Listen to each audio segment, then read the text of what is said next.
Hi everyone, welcome back to PSS TV and our product series. My name is Chris and sitting down with Dave McGavin, the founder and owner of the company. How are you, mate? Good, thanks, Chris. Well, today one of the products I think is one of the...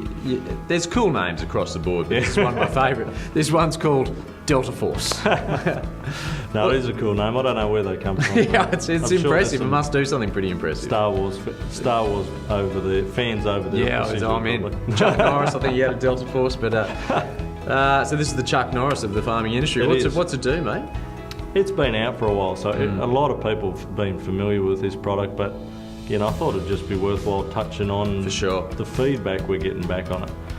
So let's run through what it does first for the people that probably don't know about it, and then Delta Force is replacing, I guess, standard springs or airbags on a planter. So we've got the ability with a spring or an airbag to set it in one position, and that's where it stays. And we cross our fingers that it's in that position, in the right position. Sure. Also, a spring or an airbag, I guess, is basically pushing down. Now, a lot of the time, we don't necessarily need to be pushing down on a row unit if we're in some perfect planting conditions. That row unit's going to weigh 100 to 150 kilos, depending on how much seed's in it. Also, the pressure that's getting transferred onto the ground varies, so we can put anywhere between, obviously, 0 and 90 kilos of seed in a hopper. So as that seed's emptying out across the field, the weight's changing. Yep. So the depth is changing. It can do, yeah. If we've got a tighter soil type that requires some pressure to go in, we might get to full depth when the hopper's full because we've got the weight there. Yeah. But as the hopper starts to empty down, we might be planting shallow. That's interesting, yeah. It's a solution. Delta Force is basically, we're taking a weight pin and we're putting it on the back of the planter. Yeah. We're taking that weight pin reading really fast, 200 times a second. Yeah. 5 times a second we're saying, righto, do we need to go up, down, do we need to do it fast or slow? Wow.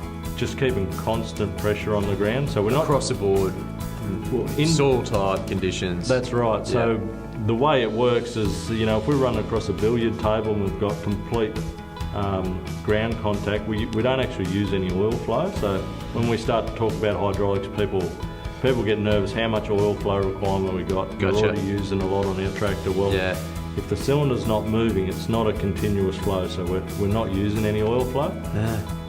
It'll take that reading off the load pin. It's like, dare I say it, it's a dumb system, like a lot of the precision products. And it's, when I say dumb, I mean in the way it thinks.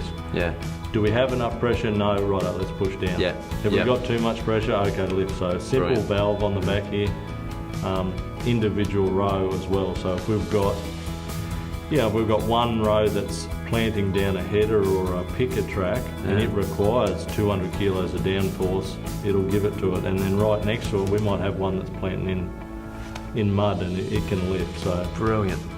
Yeah, the one. And so the benefits of that, and I suppose this will come out of the feedback you've been getting from farmers as well. What's that been? Benefits. The main one, the driver in America, I guess, has been compaction, and it is also out here. But the most obvious thing we hear back from the growers is, all the headlands come up. Yeah. They're all the areas that get that traffic from the pickers and the chaser bins and extra tractors turning on the headland. Yeah.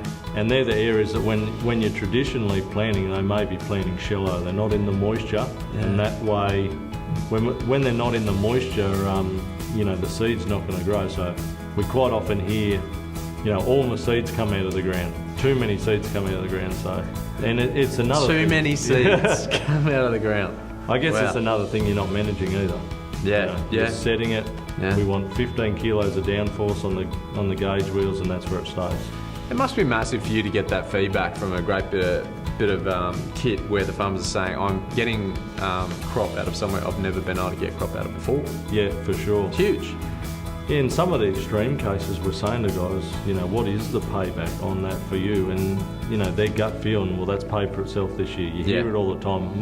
Whether, I don't think so, but whether it's a feel-good thing, pay for that, but they generally believe once they've used the product that it's a no-brainer. They never want to plant without it. It's massive. Chuck Norris, Delta Force. Well, there we are. There is a product that is worthy of a very cool name, and there it is, Delta Force. To find out more, of course, get along to the website and speak to these guys. You'll find someone to help you out in your area. Mate, thanks a lot for that. Chris. Let's say it again. Delta Force. Delta Force. Thanks for watching PSS TV, and we'll see you next time.